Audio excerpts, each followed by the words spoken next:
একটা গার্মেন্টসে আমি সবচেয়ে কম ধরলাম 2,500 থেকে 3,000 শ্রমিক থাকে। এরা কোথায় যাবে? 2 দিন পরে আমার আপনার বাড়িতে চুরি চামারি শুরু করবে। কি দায়িত্ব আমাদের? কিছু কালপিট আছে, কালপিট। এই কালপিটগুলো যারা দেশের শত্রু, এরা আমাদের অর্থনীতিকে ধ্বংস করার জন্য কারখানায়, এই কারখানার সমস্যা চিনে না, তারা এসে কারখানায় ভাঙচুর করতেছে। কয়দিন আগে আপনারা দেখছেন। এগুলোকে প্রতিরোধ করতে হবে। সময় দুর্বল, ক্রিমিনালরা অলওয়েজ দুর্বল। 5 জন মিলে শুধু জিজ্ঞেস করেন, এই দেখবে যুদ্ধ থেমে গেছে।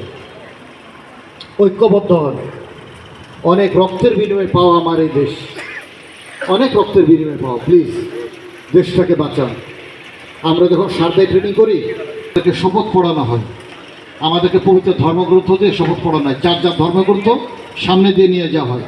এখন সংবিধান নিয়ে যাওয়া হয় আমাদের সামনে দিয়ে। এই শপথটা যখন শেষ হয় তখন একটা বাক্য বলা হয়। এটা হলো এরকম, হে বীরের দল, এক কঠিন পরীক্ষায় উত্তীর্ণ হলে আজ তোমরা সাথে রেখো আমার মায়ের লাল সবুজ পতাকা। বিশ্বাস করেন, যতবার আমি এই শব্দটা উচ্চারণ করি আমার গায়ের লোমটা খাড়া দিয়ে ওঠে। আমার মায়ের লাল সবুজ পতাকা এমনি এমনি আসে না, অনেক রক্তের বিনিময়ে এসেছে, অনেক মা বোনের সম্ভ্রমের বিনিময়ে এসেছে। আজকে আমরা দেশটাকে কোথায় নিয়ে যাচ্ছি? আমার সামান্য একটু লাভের জন্য, আমার সামান্য একটু এর জন্য আমি নিজেকে বিক্রি করে ফেলতেছি।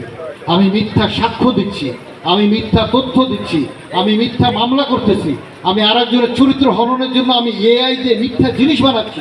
মিথ্যা জিনিস কারা বানায়? প্রোপাগান্ডা কারা ছড়ে? যারা ব্যাক বেঞ্চার, যে জানে যে আমি তার পজিশনে আসতে পারবো না, জানে যে আমি প্রথম সারিতে বসতে পারবো না, তারাই এই জিনিসগুলো বানায় যে তাকে। আচ্ছা বলেন দেখি, খেলাতে ফাউল করে কে? যারা হারবে, যারা পারবে না, তারাই ফাউল করে। এখন আমি যদি মনে করি যে ঠিক আছে ফাউল করতেছি, আমি আর খেলবই না, চলে গেলাম, কি হবে? লাস্টে অবশ্যই বিচার হবে। আমি শখ করে এখানে আসি নাই। আমি এসছি বললাম তো যে আমি আজকে অভিযোগ শুনতে না, অভিযোগ দিতে এসেছি। কেন আমাকে শ্রীপুরকে নিয়ে এত চিন্তা করতে হবে?